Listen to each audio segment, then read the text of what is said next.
Libro del Éxodo, versículos 1 a 20. El Señor habló a Moisés y a Aarón en el país de Egipto diciendo: Este mes será para vosotros el comienzo de los meses. Será el primero de los meses del año. Hablad a toda la comunidad de Israel diciendo: El día 10 de este mes tomará cada uno un cordero por familia, uno por casa. Si la familia es demasiado pequeña para consumirlo, se unirán con su vecino más próximo hasta completar el número suficiente de personas para comer la res entera. Ha de ser un animal sin defecto, macho, de 1 año, escogido de entre los corderos o cabritos. Lo guardaréis hasta el día 14 de este mes, y toda la asamblea de la comunidad de Israel lo inmolará entre 2 luces. Luego tomarán la sangre y untarán las 2 jambas y el dintel de las casas donde se va a comer. Comerán la carne esa misma noche. La comerán asada al fuego, con panes ácimos y hierbas amargas. No comeréis nada de ella crudo o cocido con agua, sino asado al fuego con su cabeza, patas y vísceras. No dejaréis nada para la mañana siguiente. Si algo quedara, lo quemaréis. Lo habéis de comer así: ceñidas vuestras cinturas, las sandalias de los pies y el bastón en vuestras manos. Lo comeréis deprisa, pues es la Pascua del Señor. Esta noche pasaré por el país de Egipto y heriré a todo primogénito del país de Egipto, tanto de hombres como de animales, y haré justicia sobre los dioses de Egipto. Yo, el Señor, la sangre será vuestra señal sobre las casas donde estéis. Cuando yo vea la sangre, pasaré de largo sobre vosotros, y no habrá entre vosotros plaga exterminadora cuando yo hiera el país de Egipto. Este día será para vosotros memorable y lo celebraréis como fiesta del Señor. Lo celebraréis como institución perpetua de generación en generación. Entonces, lo que ya vemos aquí es la famosa institución de la Pascua, conocida efectivamente como la fiesta del Señor. Para empezar, en este pasaje se entiende que la Pascua del Señor se refiere al tiempo donde incide la celebración del inicio de la primavera. O sea, incluso en términos cronológicos, no ha sido una fecha meramente casual, sino que está coordinada, por decirlo de alguna manera, con el inicio de la primavera, que en efecto traía consigo una importante celebración. Pues así como Dios creó el cielo y la tierra en el comienzo de los meses, ya que era conveniente que el mundo comenzase cuando el clima primaveral es favorable a toda criatura. Recuerden que los padres estaban convencidos de esto, lo vimos ya en Génesis, ¿no? Como insistían que la creación había comenzado en el comienzo de los meses, es decir, en primavera, justo para permitir el desarrollo adecuado de todo lo creado, tanto de lo vegetal como de lo animal. Pues bueno, así también el pueblo de Israel ha de comenzar su posterior existencia en el tiempo favorable, es decir, al comienzo de los meses, para que pueda ir floreciendo poco a poco de ahí en adelante, como afirma Ambrosio en el Hexámeron. Y en efecto es así. O sea, a partir ya de esta celebración de la Pascua, iniciará la nueva existencia del pueblo de Israel, la cual tendrá como característica fundamental el hecho de ser un pueblo guiado enteramente por Dios a través de sus servidores, en este caso Moisés y Aarón. Y también hay otro rasgo destacable, y es que se trata de un pueblo que comenzará a vivir según la iniciativa dada por el Señor en libertad. Recuerden que han estado en esclavitud y ahora su nueva existencia tendrá que ir creciendo poco a poco según la libertad adquirida y según la dirección que el Señor les va a otorgar. Por eso se espera de ellos, digamos, ¿no?, la siembra adecuada para que a partir ya del desarrollo que como pueblo vayan teniendo, un desarrollo que se extenderá 40 años, ¿no?, a lo largo de su estancia en el desierto, vaya entonces obteniendo la fructificación esperada. Vaya pues creciendo tanto en virtudes como en todos otros aquellos aspectos que implican el seguimiento del Señor. Vemos pues que este comienzo aporta contento, alegría, gozo a toda la creación, porque en efecto es una creación especial. Así como el Señor al principio creó todas las cosas, ahora también está creando un nuevo pueblo que va a servir como base fundamental para su obra redentora. Y esto también tiene, digamos, ciertas características muy particulares, como las que hemos mencionado, además del contento que produce. En efecto, es en este momento, por ejemplo, ya dijimos, las hojas desnudas, cuando comienza, por decirlo de alguna manera, la nueva creación. Recuerden que durante el otoño y particularmente el invierno, especialmente en territorios donde los inviernos suelen ser crudos, los árboles prácticamente se deshojan, quedan sin hoja alguna. Algunos pareciera incluso que han muerto y parecen revivir en cuanto el clima lo favorece, es decir, en la estación primaveral. Es pues en este momento cuando los árboles, ¿no?, se revisten de hojas nuevas y entonces también se procura alegría a todos los animales. De hecho, es una etapa. Entonces decíamos que esta es una época sumamente festiva, tanto para animales como la creación en su conjunto, incluido evidentemente el ser humano. Así pues, también cabe destacar el hecho de que este mes primero no es algo exclusivo del pueblo de Israel, sino que también es el primer mes para el pueblo cristiano, en tanto momento de la resurrección. Ahí también se va a dar a su vez un nuevo comienzo. Van tres. Primero, el comienzo inicial de la creación. Segundo, el comienzo pascual con el pueblo de Israel. Y en tercer lugar, el comienzo definitivo a partir de la resurrección. Pues en este mes los cuerpos son glorificados en virtud de la luz misteriosa que ahora les habita, es decir, la potencia del Espíritu. El paso pues de la muerte, ¿no?, de este estado, si lo quieren ver así, oscuro e invernal, piensen en el sepulcro, a la festividad de una resurrección gloriosa, gracias en efecto a la potencia del Espíritu, el cual entonces ahora sí será su vestido, su comida, su bebida, su júbilo, su paz y abrigo de vida eterna, como dice el pseudo Macario en las homilías espirituales. Entonces ya se está anunciando esta preparación fundamental que tendrá lugar con la resurrección, a partir evidentemente de la resurrección del Señor, pero sobre todo en relación al momento de la resurrección final, el día pues del juicio.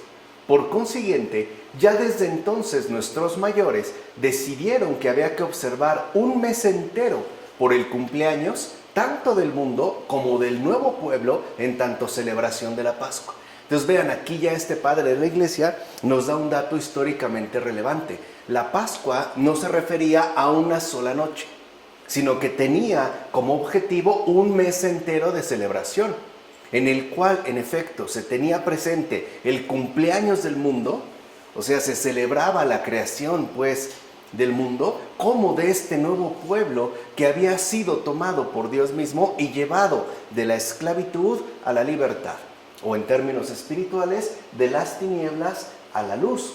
De hecho, tal celebración se conjuga con el Domingo de Resurrección, que es ciertamente la más grande celebración de renovación total, como dice Martín de Braga en Sobre la Pascua. O sea, vemos cómo se van dando estas vinculaciones entre lo que ha sucedido en tiempos del Éxodo y aquello que ya se ve instituido de manera irrevocable con el Domingo de la Resurrección. O sea, lo que está sucediendo en Éxodo a partir de esta Pascua son los cimientos o las bases principales a partir de las cuales emergerá una celebración de renovación total. Porque así como en la primavera la creación en su conjunto ciertamente se renueva, también el pueblo de Israel se ha renovado, se ha hecho pues un pueblo nuevo. Y lo mismo ocurrirá cuando advenga, ¿no?, o cuando se dé el advenimiento definitivo del Señor, su segunda venida, en términos de esta resurrección, repito, irrevocable, en términos de una gran celebración. Digamos, la celebración de la victoria total y definitiva que el Señor Jesucristo nos ha concedido. Ahora bien, el cordero preparado para la celebración de la Pascua prefiguraba a aquel que para redimirnos con su sangre vino con gran alegría al templo de Dios y enseñaba ahí todos los días. Este cordero, después de la preparación de vida, salió para el monte de los olivos y fue hecho prisionero. Luego fue crucificado por la mañana y así nos rescató del poder del demonio el mismo día en que al antiguo pueblo de los hebreos se le quitó el yugo de la esclavitud de Egipto. Entonces coincidiría la celebración de la Pascua judía con la redención llevada a cabo por el propio Jesús, que ahora ya no se refiere solamente a una dimensión social, sino a una verdadera condición ontológica, en tanto haría referencia a lo que somos, puesto que el Señor ya nos rescató del poder del demonio, la peor de las esclavitudes, y nos ha concedido esa libertad tan llena de gracia que corresponde a los hijos de Dios. Así pues, ahora el yugo que se quita es el de esa esclavitud, repito, que refiere en un primer momento al poder del demonio, pero también a esa otra esclavitud que parecía inquebrantable y que es la de la muerte. Ahora ya se vería por qué para los padres de la Iglesia esta condición festiva de la Pascua tiene que ver pues con la superación de la muerte a favor de la vida. Además, una vida renovada tan completamente que ya no es una vida netamente biológica, sino que ahora se trataría, en pocas palabras, de la vida eterna. Por otra parte, se nos dice que aquello que han de comer será cordero o carnero. Y en efecto, Cristo es inmolado de estas dos maneras en la casa de la iglesia. O sea, también Cristo es inmolado tanto como cordero como carnero. Si somos justos, entonces comeremos de la carne del cordero. Si en cambio somos pecadores, pero hacemos penitencia, lo que se nos inmola es un carnero. O sea, hay niveles bien diferenciados de comunión con el Señor, de la celebración eucarística. Si nosotros nos mantenemos, hoy decimos en gracia, lo que consumimos es cordero. Pero si nosotros incurrimos en pecado y bueno, hacemos la debida penitencia, nos confesamos, etcétera, lo que se inmola es un carnero. Lo que nos es ofrecido depende, por tanto, de los méritos de cada quien, como afirma Jerónimo en Sobre el Éxodo en la vigilia de Pascua. Y esto también es algo muy importante de tener en cuenta, porque el Señor se ofrece tal y como Él es, o sea, en su majestad, en su completa humanidad y en su completa también divinidad. Ahora, la recepción por parte nuestra es lo que cambia el efecto producido por esta comunión. Es un mismo alimento para todos, pero no produce los mismos efectos, debido a nuestra propia condición de vida. Por eso es tan importante el tratar de mantenerse en gracia con el Señor, para que esta comunión sea una comunión de vida y que nosotros estemos debidamente preparados al momento, en efecto, de recibir el cuerpo y la sangre del Señor. Es decir, celebrar también esta Pascua con Él, de tal manera que los efectos esperados no se vean mermados por nuestra negligencia o por nuestras respectivas deficiencias.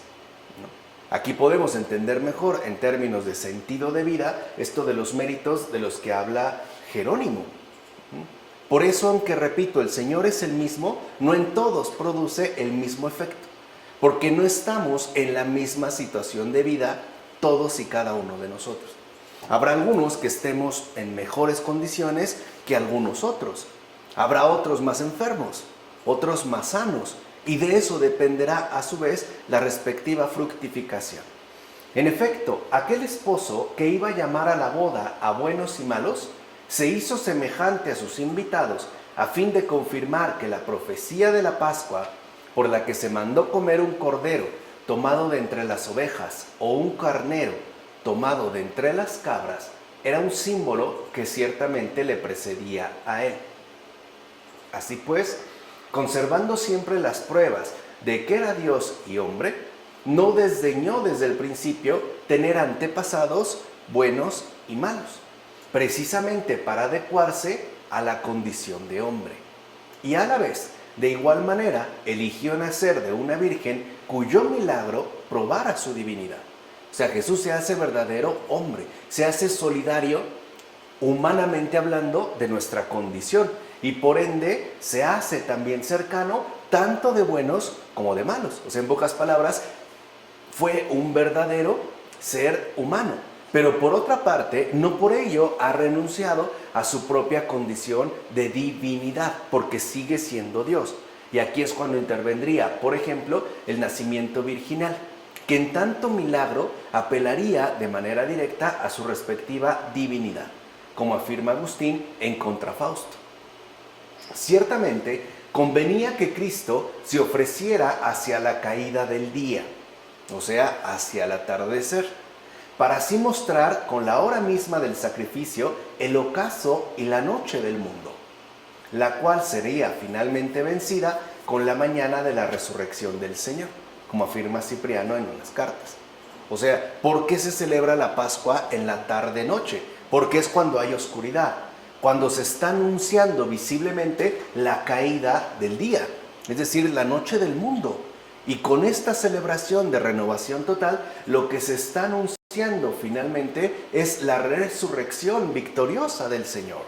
Por eso también no es casual, dicho sea de paso, que Jesús haya nacido de noche. Y no, por ejemplo, a pleno día. Jesús nace de noche. Y esto tiene también un simbolismo muy hermoso. En primer lugar, para que nos quede claro que Él ha venido a nuestra situación complicada y oscura en la cual vivimos. Porque este mundo, lo hemos dicho, no es realmente un paraíso, ¿no? Tiene situaciones muy complicadas y sumamente dolorosas. Es una especie de noche perpetua, o por lo menos, si no noche cerrada, sí un ocaso, ¿no?, extendido. Pues bien, el Señor nace entonces de noche para consolarnos ante esta oscuridad que ciertamente nos atemoriza y nos puede conducir a la desolación. Por eso nace de noche, no a pleno día, porque la luz se requiere cuando hay oscuridad. Es decir, si no hubiese habido pecado, pues la encarnación del Señor no hubiese sido necesaria. No obstante, como hay pecado y hay tinieblas, hay que disipar esas tinieblas. Así desde el principio vemos como también el Señor viene en términos de Salvador, incluso por su propia hora de nacimiento. Viene ya a irrumpir intempestivamente en la noche del mundo, en este ocaso. Y con ello ya también nos ha traído una presencia luminosa de gran esperanza, la cual se verá finalmente confirmada con su resurrección. En efecto, uno se plantea por qué este cordero no fue inmolado durante el día, sino al atardecer. Pues bien, la razón es bien sencilla. Fíjense, aquí hay otra dimensión, porque nuestro Señor y Salvador padeció al final de los tiempos. Recuerden que el momento en el cual aparece el Señor Jesús en este mundo corresponde con el final de los tiempos. Estamos, si lo quieren ver así, en las últimas, aun cuando el mundo nos quiere engañar y nos quiera decir que vamos como en subida, según un progreso, ¿no?, más o menos que corre hacia adelante, incluso a una determinada altura, como un despegue de un avión. La verdad es que no es así. El mundo va en declive, porque ya desde esos momentos se está dando el final de los tiempos. De ahí también entonces que Juan diga en su carta: hijos, esta es la hora postrera, como se afirma en la primera carta del presbítero Juan. Y esto es importante de entender, porque nosotros no estamos, por decirlo así, en una oportunidad más después de la venida del Señor, sino una prórroga. Y ojo, una prórroga que no corresponde a nuestra situación humana, sino a la propia situación del mundo. Este mundo que hemos experimentado, en el cual estamos, nos guste o no, se encuentra, vuelvo a repetir, en pleno declive. Estamos atravesando ya la prórroga del mundo. Por eso a veces pareciera que este mundo, especialmente en estos tiempos tan conflictivos y tan complicados, parece, repito, estarse cayendo a pedazos. Pero no es algo ciertamente sorpresivo, es algo que corresponde con la hora postrera. No es lo mismo una casa nueva que una casa ya muy antigua, donde se empieza a ver cada vez más, ¿no?, y de manera más precisa, más definida, más señalada, su respectivo deterioro. Así pues, estamos realmente en un mundo deteriorado. Por eso también la Pascua no se celebró de día. Por ejemplo, no fue un desayuno, ni siquiera una comida, una cena, la cual se realiza hacia el atardecer. Cierto es que durante la hora postrera es cuando termina el día y comienza la noche. Pero esto también ha de entenderse del siguiente modo, que mientras nos hallamos en este mundo, es decir, mientras que moramos entre los egipcios, no nos encontramos a plena luz del día, sino entre sombras y tinieblas. Por eso la luz vino al mundo, porque este mundo es una urdimbre, un entretejido de sombras y tinieblas. Pero con la venida del Señor, no es que este mundo haya quedado iluminado. El mundo sigue siendo la hora postrera, sigue permaneciendo en sombras y tinieblas, o sea, en su respectivo deterioro. Lo que sucede es que ya contamos, ahora sí, con la presencia viva de esa luz diurna que viene de lo alto. O sea, el Señor pues se ha quedado con nosotros todos los días hasta el fin del mundo. Así pues, no importa tanto el deterioro del mundo, sino aquel que nos ha salvado. Es en donde debemos enfocar completamente nuestra respectiva atención. Y aunque la iglesia, esto es la luna, por decirlo de algún modo, resplandezca en medio de la noche, no podremos llegar a disfrutar del claro resplendor del sol verdadero, como afirma Jerónimo igual en Sobre el Éxodo en la Vigilia Pascual. Y aquí hay tres aspectos que vale la pena destacar. Número uno, la iglesia es como la luna, porque no tiene un brillo propio. La iglesia refleja, dada su condición particular, la luz emitida por el sol verdadero. Ahora, depende, igual que la luna, en qué estado se encuentra para reflejar más o menos luz. Es como un vidrio, o mejor dicho, como un espejo. Un espejo limpio refleja con intensidad la luz. En cambio, un espejo sucio opaca esta luz y solo da o brinda algún tipo de destello. Entonces, eso es lo primero en el caso de la iglesia. Además, lo mismo que la luna, también tiene su lado oscuro. Tiene claroscuros, porque está conformado por seres humanos de carne y hueso, es decir, por personas reales, que evidentemente hay quienes destacan por sus virtudes, pero hay algunos otros que también destacan quizá por sus respectivos vicios. Además, la iglesia no está llamada a sustituir la noche del mundo, sino a resplandecer en medio de ella, que es una cosa muy distinta.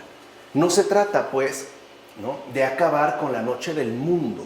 Se trata de que el resplandor que pertenece a la iglesia se intensifique a pesar de todo, a pesar pues de la noche en la que nos encontramos. Esto también entonces, en tercer lugar, implica o conduce a que reconozcamos que en este mundo no es posible alcanzar el estado que verdaderamente anhelamos. O sea, ese resplandor total, ese claro resplandor total del sol verdadero. Y esto también se puede entender cuando, por ejemplo, en alguno de sus textos, Agustín decía que en esta vida nosotros nunca podremos ser totalmente felices, porque seguimos estando en medio de la noche. Sigue habiendo sombras y tinieblas. ¿Cuántas veces los mejores momentos de nuestra vida se han visto como eclipsados o entenebrecidos por un sinfín de circunstancias que, aunque mínimas, parecen mermar nuestra situación de dicha y felicidad? Eso también es otro aspecto. O sea, no queramos hacer de este mundo un paraíso, porque nunca lo va a ser. Este mundo no es el paraíso, ni está llamado a ser un paraíso. Recuerden, se encuentra en un deterioro. De hecho, a punto ya de derrumbarse. No falta mucho. Y no estoy hablando en sentido cronológico, sino en sentido teológico. Pero esto es importante de tener en cuenta para que no caigamos en engaños que lamentablemente terminan cobrándose muchas vidas humanas y además propagando un sinfín de sufrimiento y malestar. Me refiero en concreto a todos aquellos intentos de hacer de este mundo un paraíso.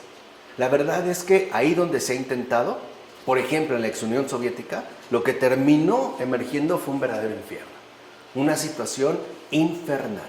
Por eso no se trata de que el mundo cambie, se trata de que el mundo no te cambie a ti. Esa es la lucha, ese es el combate, especialmente en estos tiempos. No se trata de cambiar el mundo o al mundo, se trata de que el mundo no te cambie a ti. que sigamos siendo entonces iglesia, ¿no?, en términos de luna, resplandeciente en medio de la noche. O sea, luz a pesar de tantas sombras y tantas tinieblas. Esa es, a mi entender, la misión del cristiano para estos tiempos actuales. Pues bien, Moisés indicó que se debían untar las jambas de las puertas de las casas de los israelitas con la sangre del cordero. Pero tú, Señor nuestro, nos has dado también una indicación, es decir, la sangre misma del cordero inmaculado que fue inmolado por el pecado del mundo. De hecho, el propio profeta Ezequiel dice que la señal ha sido puesta en la frente de las personas. Así pues, nuestro actuar está contenido a propósito de los testimonios de los profetas, como afirma Basilio de Cesarea en las homilías sobre los Salmos. Entonces, así como en ese momento se puso la sangre, ¿no?, de los animales sacrificados en las jambas de las puertas, ahora se coloca esta señal en la frente. ¿De qué señal estamos hablando? De la señal de la cruz, que ya desde antiguo era usual, y vamos a ir entendiendo por qué y de dónde es que viene, digamos, de dónde es que proviene esta tradición y cuál es el fundamento que la sostiene. No es algo pues meramente arbitrario o circunstancial, responde a unas exigencias, incluso teológicamente muy específicas. Y así como en ese momento eran las casas, ahora son nuestras frentes, porque es, digamos, el exterior de nuestra propia persona. O sea que, en pocas palabras, es la sangre de Cristo lo único que nos libra del exterminador, del demonio. Es una protección contra el demonio. Es para vernos libres de sus ataques y, sobre todo, para preservar el alma de graves daños, en particular de daños mortales, o sea, daños que conducen a la muerte, particularmente a la muerte espiritual. Por eso también nosotros nos persignamos, por eso hacemos constantemente la señal de la cruz. Ahora bien, ¿por qué el Señor mandó matar una oveja en aquella ocasión? Sino porque de él estaba profetizado que sería conducido como una oveja al sacrificio. O sea, él también va a ser tomado sin ningún tipo de resistencia, como una oveja llevada al matadero, como también se ha expresado en otro profeta. En efecto, con la sangre del cordero sacrificado señalaron los judíos los dinteles, y con la sangre de Cristo señalamos nosotros nuestra frente. Vean desde dónde viene. El signar la señal de la cruz en nuestra frente. Y así como aquella señal, que era un signo, así llamado por las puertas señaladas, prohibía la entrada al exterminador, así también la señal de Cristo aleja de nosotros al exterminador. Por eso no era casual que todavía no hace mucho, cuando una persona tenía algún susto o algún sobresalto, de inmediato se persignara. Se signara con la señal de la cruz, marcara la cruz en su frente. O a veces cuando un niño estaba muy espantado, se hacía exactamente lo mismo. O cuando alguien no podía dormir, justo para vernos protegidos del exterminador, para alejarlo.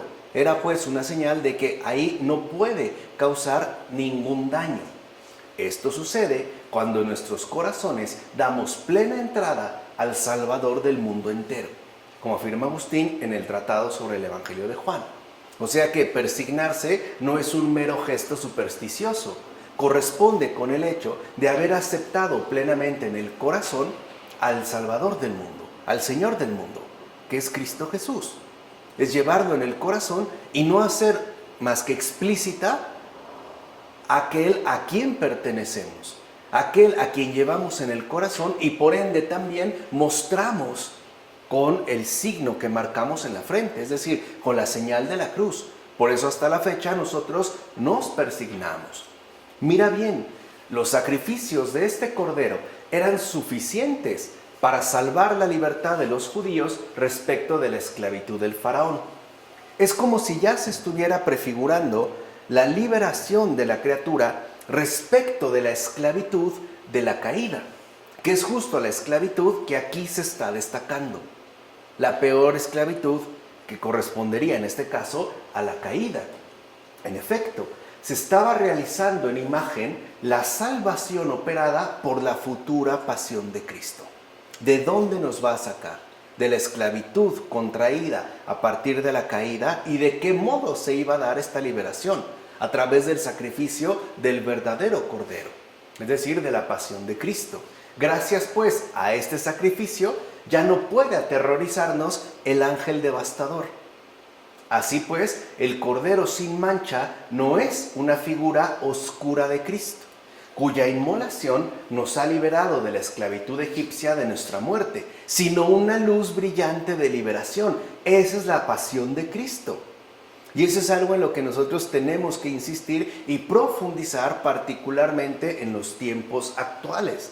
Tenemos que ser capaces de contemplar la pasión de Cristo, y particularmente al crucificado, como esa luz brillante de liberación que de hecho es, y no como una figura oscura que transmitiría un cierto temor o miedo. Al contrario, es luz, porque es luz brillante de liberación. De hecho, fíjense, con la señal de la cruz, igual que con la aspersión de la sangre en aquel momento, nos preservamos de los demonios hasta la consumación del mundo. Bastaría con esto para preservarse de los demonios, como afirma Martín de Braga en Sobre la Pascua. Pobres de los protestantes, que han dejado de lado la cruz y que ni de chiste se persignan. Solitos se exponen a los demonios. ¿Cómo van a quedar preservados? ¿Cuál es la señal para que el ángel exterminador no arrase con sus almas? O por lo menos para que no los enrede con sus trampas y sus tinieblas. Con esta sola señal de la cruz, lo mismo que en aquel momento con la aspersión de la sangre, con esto nos podemos preservar de los demonios hasta la consumación del mundo.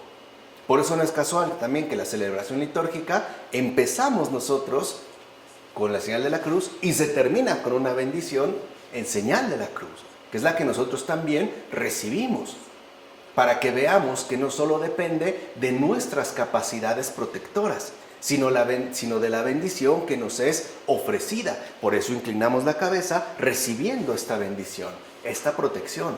Pobres pues de los protestantes. ¿Con qué se están protegiendo? ¿Qué aspersión es la que poseen? ¿A base de qué se preservan de los demonios hasta la consumación del mundo? Es como ir sin escudo en un combate, además, a muerte.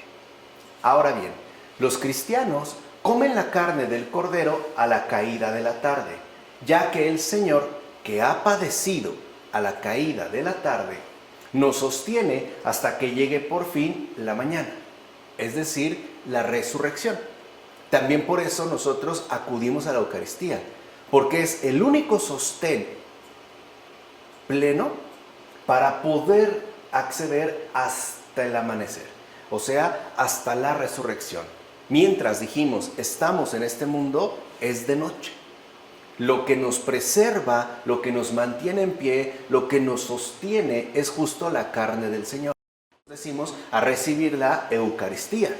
Así pues, si en el curso de esta tarde te preparas y pasas la vida en el llanto y los ayunos, ya hablamos de esto en la terapéutica de las enfermedades espirituales, como se menciona en el libro de Job, y cumples por tanto toda obra de justicia, tú también podrás decir lo siguiente: por la tarde nos visitará el llanto, por la mañana el júbilo. En efecto, podrás alegrarte por la mañana, es decir, en el siglo futuro, si en el momento presente recoges el fruto de la justicia en medio del llanto y del trabajo esforzado. Porque no, como afirma Orígenes en las homilías sobre el Génesis, porque no podemos negar que en efecto en este mundo abunda el llanto y no podemos escaparnos de ninguna manera del trabajo esforzado, sea en lo que sea. Bueno, si a pesar de estas condiciones, si a pesar de encontrarnos en esta tarde perpetua, nosotros somos diligentes y nos aplicamos en recoger el fruto de la justicia a pesar de todo, ciertamente podremos alegrarnos siempre ya por la mañana, o sea, apelando a ese más allá al cual todos tendremos que acceder, para bien o para mal. Además, se debe comer la carne asada al fuego con pan sin levadura, pues la palabra de Dios no es solo carne. Fíjense, la palabra no es solo carne, es también pan. En efecto, de él se dice: yo soy el pan de vida, como afirmó el Señor en el Evangelio de Juan. Ciertamente, este pan es alimento verdadero.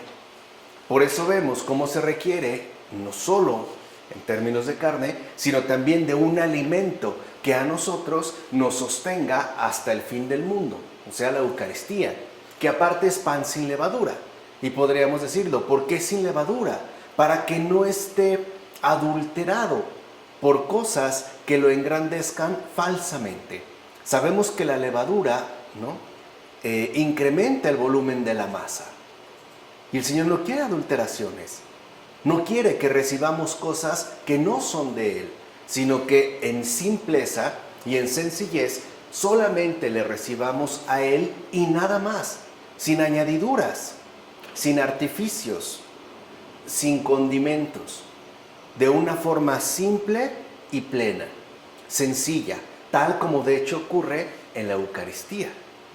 Por eso justamente se nos ordena comer y hacerlo además con panes ácimos y hierbas amargas. Recuerden que la palabra ácimo significa sin levadura. Esto es así porque no es posible entrar en la tierra prometida si no es a través de pasar por medio de amarguras. Todos las pasamos, todos las tenemos, todos las hemos atravesado. A veces más, a veces menos. Pero todos hemos tenido que seguir el mismo recorrido, porque todos pertenecemos al transcurrir, al suceder de este mundo. Hemos vivido pues en este mundo. Por eso también se hace acompañar en este caso de hierbas amargas. De hecho, así como los médicos incluyen en los medicamentos ciertas sustancias amargas en aras de la salud y la curación de enfermedades, por ejemplo el ajenjo, que medicinalmente es muy bueno, pero qué amargo es. Así también el médico de nuestras almas quiere que soportemos las amarguras de la vida presente en distintas pruebas, sabiendo que el fin de esas amarguras consiste en procurar a nuestras almas la dulzura de la salvación, como afirma Orígenes en las homilías sobre los números. O sea que para nosotros, a pesar de las amarguras que podemos atravesar, siempre nos podemos ver remediados por la dulzura que aporta la salvación. Es decir, por una contemplación permanente y constante que nos permite superar finalmente tales amarguras. Así pues, comemos la carne del cordero y el pan sin levadura junto con hierbas amargas, ya sea dolidos con un dolor divino a causa del arrepentimiento de nuestros pecados, o bien buscando a través de pruebas las visiones de la verdad que ciertamente encontramos, como afirma Orígenes en los comentarios sobre el Evangelio de Juan. Entonces, con esto se nos deja en claro lo siguiente: asimismo, debemos digerir fructíferamente las palabras amargas de los mandatos de Cristo, justamente como signo de la pasión digerida del Señor. Al principio es amarga, pero cuando uno realmente se la toma en serio, acaba en dulzura, en salud, en beneficio. ¿O acaso no nos parecen amargas las palabras del Señor cuando dice: si quieres ser perfecto, deja todas las cosas, ven y sígueme? ¿No incluso de entrada nos parecen como hasta indigestas, por no decir repulsivas? Pues bien, aún esta amargura es medicina para las almas. Máximo de Turín en el sermón. O sea que el Señor nos ha dado perfectamente bien todo lo que necesitamos, ya sea dulce, ya sea amargo. Antes, en los términos medicinales, basados sobre todo en la herbolaria, se sabía que a veces eran requeridas, por ejemplo, hierbas amargas para distintos malestares. Había otros que requerían, por el contrario, una cierta hierba más neutra e incluso más dulce. Por ejemplo, la manzanilla. No es lo mismo si comparamos un té de manzanilla que un té de ajenjo. Son cosas completamente opuestas, pero ambas no son necesarias, porque el Señor está apelando a nuestra situación concreta y real de vida. No es que esté apelando a una invención, sabe perfectamente bien lo que requerimos y como doctor experto de almas, sabe también qué ofrecernos para nuestro respectivo beneficio. Ahora bien, no se come la carne cruda, vean todas las indicaciones que el Señor dio, ¿no? No se come la carne cruda porque debe estar cocinada espiritualmente. En efecto, no basta con quedarse con el mero sentido literal. O sea, si nosotros consumimos la carne cruda y nos quedáramos únicamente con el sentido literal, no estamos apelando a las indicaciones del Señor. De hecho, hemos de afanarnos en transformar lo crudo, lo meramente literal de la Escritura, en alimento cocinado, asado a fuego, con el fuego, ¿no?, ardiente de la caridad, del Espíritu, para que lo escrito no sea ni flácido, ni aguado, ni disuelto, sino firme. Una buena carne asada es firme, no es flácida, no es aguada como carne hervida, ni tampoco se disuelve, por ejemplo, cuando se sobrecose, que es algo, por cierto, espantoso para cualquier tipo de guiso. Hay guisos que cuando se sobrecocina la carne se echan a perder. No, tiene que estar perfectamente bien preparada, perfectamente bien cocinada, es decir, asada, como afirma Orígenes en el comentario al Evangelio de Juan. Y es esto en gran medida lo que los padres de la Iglesia han hecho para nosotros. Se han esforzado en transformar la escritura cruda, es decir, el sentido literal, en un alimento perfectamente bien cocinado, o sea, espiritualmente bien elaborado. Tomemos pues por alimento al cordero entero, todo. No dejemos al lado algunas cosas, por ejemplo, las palabras duras que nos pueden salir al encuentro de boca del propio Señor, o algunos aspectos que en los evangelios o en general en las escrituras nos resulten ciertamente repugnantes. Por ejemplo, las vísceras, las patas, la cabeza. Hay personas que comen carne, pero les da asco la cabeza, por ejemplo, o las vísceras o las patas. Aquí se trata entonces de tomar por alimento el cordero entero. Es decir, tomemos la cabeza junto con las patas. Vamos a entender por qué. Por un lado, la cabeza significa la divinidad. Tomemos también la divinidad. Y por otro, las patas significan lo que nos lleva a entender su humanidad. Ambos aspectos. No queramos restarle a Jesús, ya sea la divinidad, ya sea su humanidad. Tomemos al cordero por completo. Cabeza y patas. Todo pues es plenamente comestible, incluidas las propias entrañas, o sea, la misericordia, que ahí es donde muchos nos quedamos atorados. A lo mejor algunos son muy adeptos a la cabeza, o sea, a la divinidad del Señor. A lo mejor algunos otros, quizá más recientemente, son más bien adeptos a la humanidad de Cristo y lo toman, por ejemplo, como un gran modelo moral. Pero pocos son aquellos también que logran digerir y consumir plenamente las propias entrañas, las vísceras del cordero, es decir, la misericordia. Porque esta misericordia a muchos de nosotros nos parece francamente indigesta, algo imposible de comer. ¿Por qué es exigente? Porque en efecto pide mucho. Pide mucho porque ofrece demasiado la misericordia.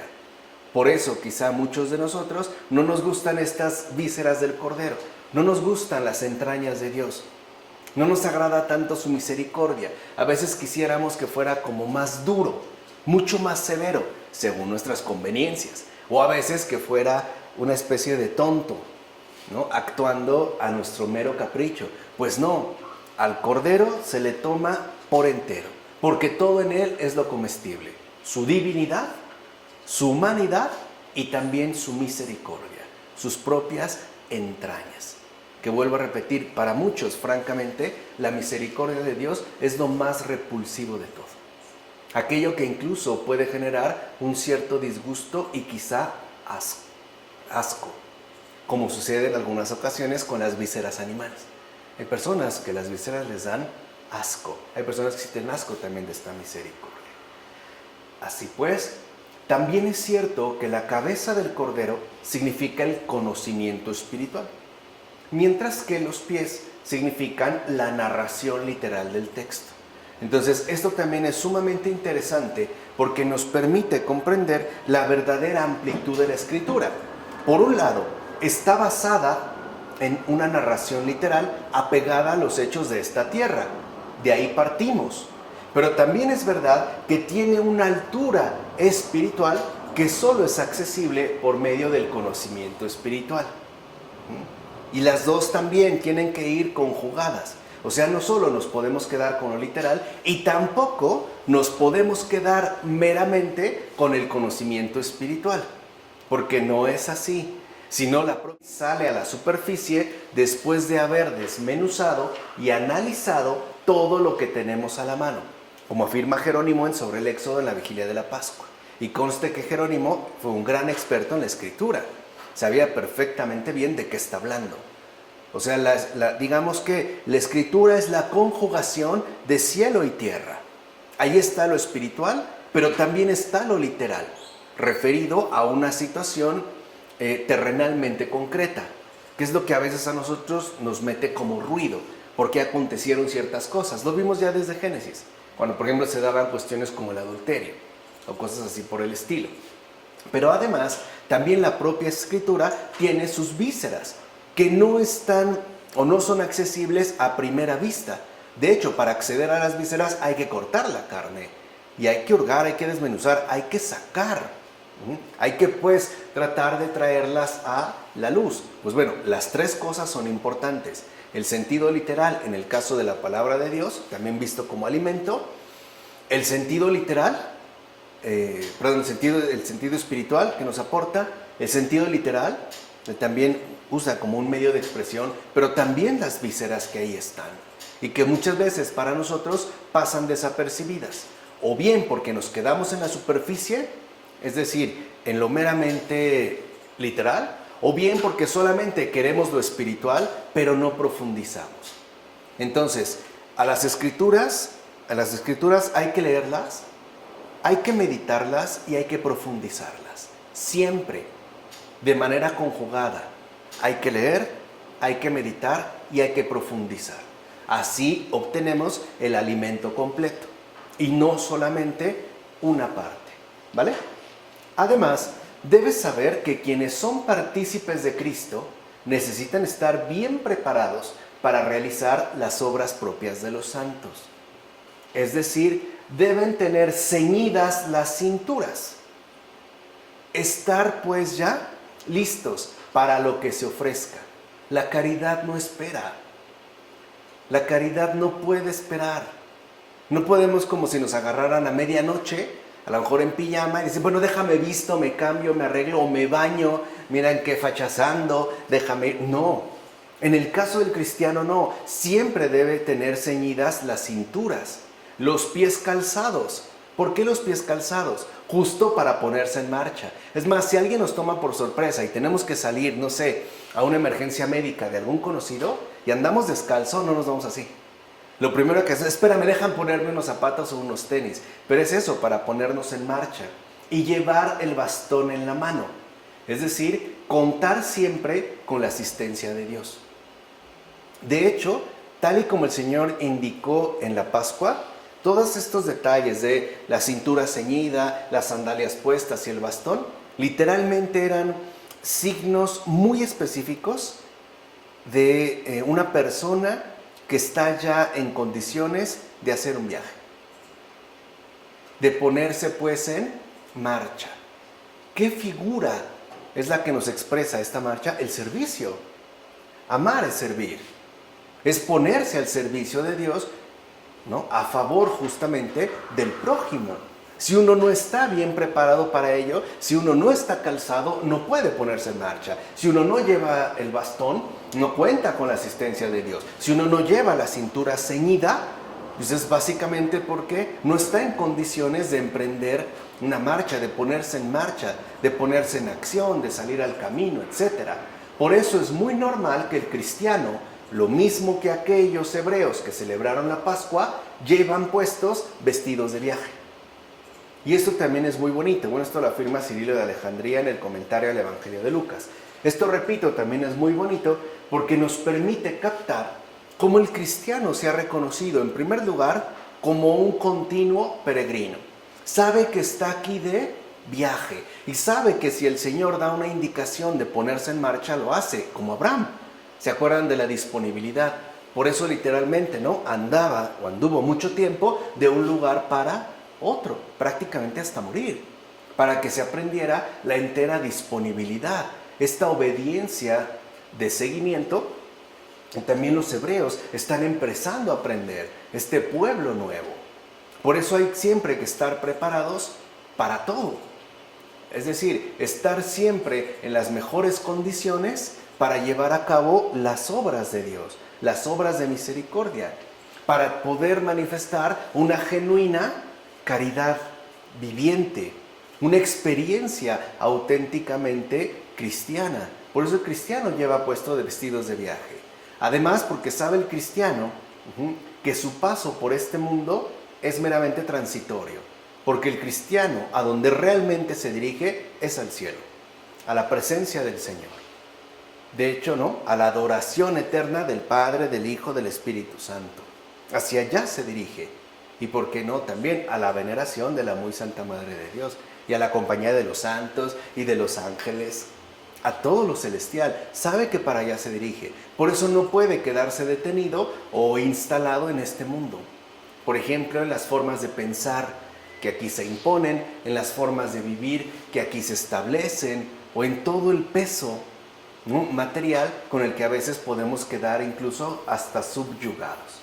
Ciertamente, llevar puestas las sandalias apela a lo siguiente.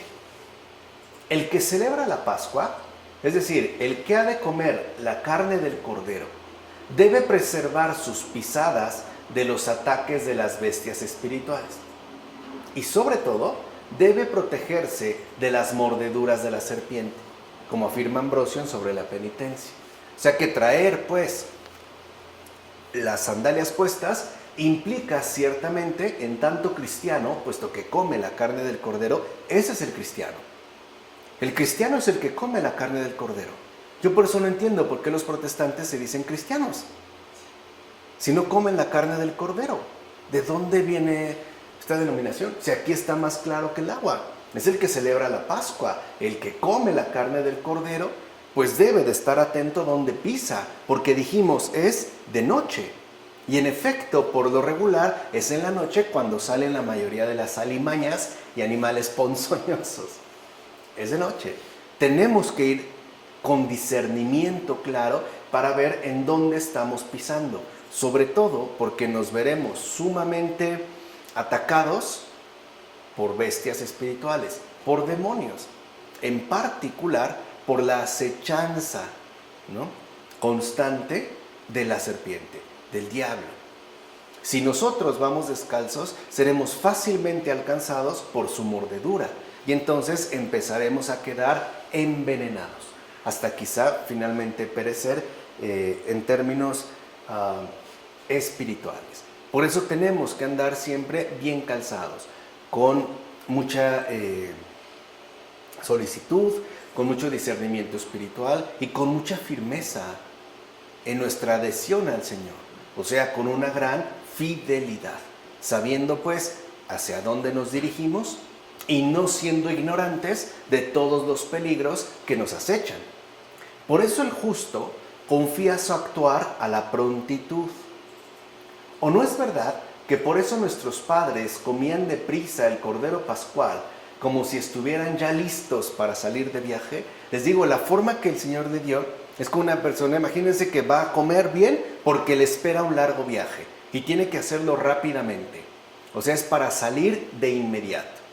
En efecto, la Pascua del Señor es el tránsito que pasa de las pasiones a la práctica de la virtud, como afirma Ambrosio sobre Caín y Abel. Y esa es otra dimensión que también no podemos pasar por alto. Estamos llamados a pasar, a transitar del ámbito meramente negativo de las pasiones al esplendor vivo y luminoso de la práctica de las virtudes. Y es para ello no podemos tardarnos, o sea, no podemos ser negligentes en nuestra renuncia al pecado. Tenemos que ser prontos para dirigirnos a la gracia, para aceptar pues la gracia de Dios en mi vida y por ende estar siempre ya preparado para emprender mi camino de conversión. O sea, así se le llama, la conversión es un camino, no es un final, es un camino, es un recorrido que nos va a llevar la vida entera. Pero tenemos que estar ciertamente preparados, tenemos que estar siempre en condiciones de ponernos pues en marcha. No podemos ser, repito, negligentes con respecto a la renuncia del pecado. El pecado no es algo que se puede postergar para después.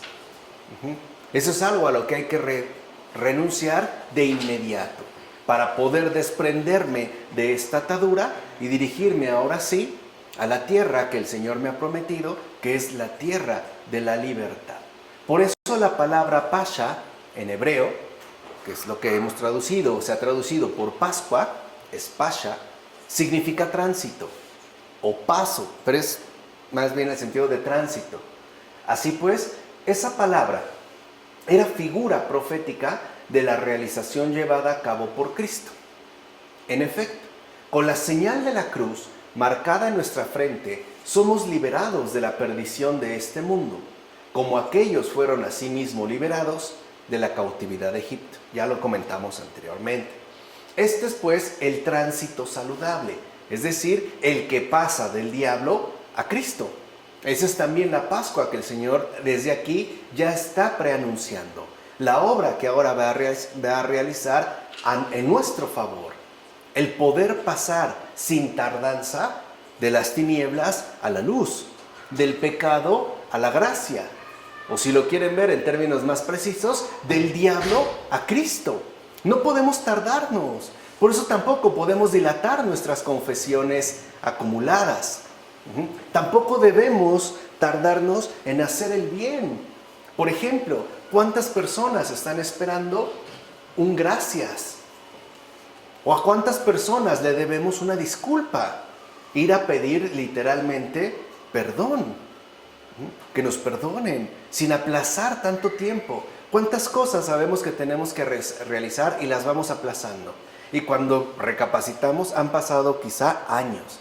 O a veces la persona ya falleció, ¿no? Y entonces quedamos como pendientes, quedamos como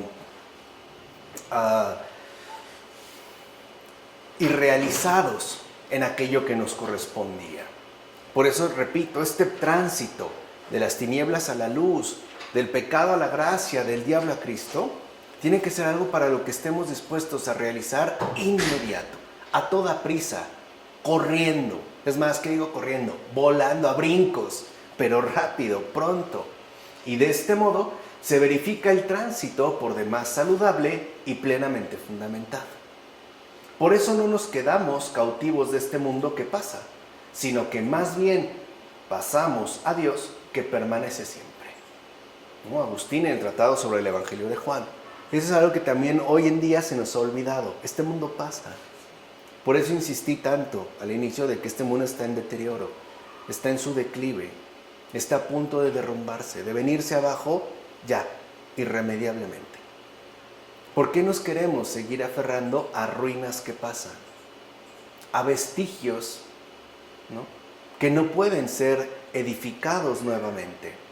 ¿Por qué no mejor pasamos a Dios que sí permanece y que además permanece para siempre? Además, en términos espirituales, Pascua significa que el Señor pasaría de este mundo al Padre. Vean, otra dimensión. Es otro paso, es otro tránsito. En el caso del Señor, de este mundo al cual ha venido al Padre.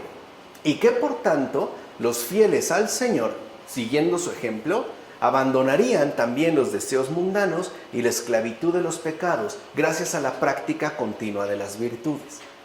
Con ello pasarán de este mundo a la patria celestial que se les ha prometido, como afirma Beda en las homilías sobre los evangelios. También nosotros, ¿qué tanto estamos llevando a cabo o no, según el caso, este tránsito? ¿Qué tanto, francamente, nos estamos dirigiendo a la patria celestial? O por el contrario, nos hemos quedado medio detenidos o incluso ya bien instalados en este mundo que pasa. Y algo es un hecho. Si este mundo pasa, y nosotros nos quedamos anclados en él, también nos veremos arrastrados con el mundo. También nosotros no podremos dar este paso saludable, este tránsito benéfico. Ahora bien, ¿qué significa hacer justicia sobre los dioses de Egipto? Porque es como una frase enigmática, ¿no? Cuando el Señor dijo en los versículos que comentamos, que vamos comentando ahorita, y con ello haré justicia sobre los dioses de Egipto. ¿Qué significa? Pues que todos los templos de Egipto fueron destruidos, bien por el fuego o bien por los terremotos, cuando el pueblo hebreo salió de aquel lugar. O sea, ¿qué es básicamente hacer justicia, ¿no? Sobre los dioses de Egipto? Poner al descubierto la falsedad que los mantenía. El mostrar que eran mentiras. En efecto, en sentido espiritual, esto significa que al salir también nosotros de Egipto, se derrumba por completo el error de la idolatría y se cuartea la ciencia de las opiniones falsas. O sea que si nosotros ya dimos este paso saludable, tampoco podemos seguir instalados en la idolatría o bien en el error de las opiniones falsas, como afirma Isidoro de Sevilla en las cuestiones sobre el Antiguo Testamento. Quiere decir que este tránsito genera un cambio profundo en lo que somos, en cada uno de nosotros. Ese es el llamado, no solo a cambiar tal o cual aspecto, sino un cambio integral que nos libere definitivamente de esos falseamientos en los cuales solemos incurrir muchas veces de manera bastante desconsiderada. Por ejemplo, que no solo nos dejemos llevar por esas opiniones falsas y mucho menos que sigamos atados a idolatrías y supersticiones. Pues bien, no se hubiera podido perdonar fácilmente aquel pecado original de no haberse ofrecido un sacrificio por el pecado, el cual comportó derramar aquella sangre de propiciación. Por eso aquella figura designaba la pasión del Señor Cristo Jesús. De hecho, mientras se ofrece sangre por sangre y muerte por muerte, su muerte por nuestra muerte, víctima por la ofensa, el diablo pierde todo lo que detentaba. Que eso es también a lo que se conduce, como afirma Cesario de Arles. Por eso justamente el Señor nos dice con toda verdad: confiad, yo he vencido al maligno, como lo afirma en Juan. De hecho, si pasando el mar Rojo nos molestara de nuevo el calor del estío y nos aconteciera cualquier otro amargor, entonces Él mismo aparecerá e impartirá en nosotros su bendición de victoria, la cual no es otra cosa sino su propia dulzura con su fuente vivificadora. Por eso dice también: quien tenga sed, venga a mí y beba, como se afirma en Juan, en el Pseudo Atanasio, en la carta festiva sobre la resurrección. Ahora, algo nos debería de llamar la atención. Si el Señor ha dicho: confiad, yo he vencido al maligno, ¿por qué seguimos creyendo que anda desatado y empoderado? ¿Que no más bien no será un engaño pleno para tratar de nosotros otorgarle un poder que de hecho ya no posee? ¿No será que en realidad quiere pues distorsionar, como mentiroso que es, su derrota definitiva en una especie de poder invencible que no le corresponde? O sea, un poco lo que quiero decir es: ¿por qué tenemos que andar más asustados del demonio que alegres por Cristo? ¿Quién venció? O sea, ¿quién pesa en nosotros, pues? ¿Quién es el que ha ganado pues, la verdadera relevancia que posee? Si lo ha vencido, pues entonces vencido está. Y además vencido de una vez y para siempre. Por eso vimos, bastaría incluso con la simple señal de la cruz para preservarnos de los demonios. Con la Eucaristía para mantenernos hasta la resurrección final. Y aun cuando ocurrieran situaciones complicadas en esta noche perpetua, que es este mundo, Él mismo se manifestará con su bendición de victoria. Él mismo pues nos consolará, porque Él nos acompaña en todas y cada una de nuestras situaciones de vida. No estamos pues solos. Dios realmente y en verdad está con nosotros. ¿De acuerdo? Vamos a dejarle hasta aquí porque creo que estos versículos son sustanciosos, ¿no? Relativos a las indicaciones de la cena de Pascua. Y ya continuaremos más adelante. Vamos a dejar hasta aquí. En nombre del Padre, del Hijo, del Espíritu Santo. Amén.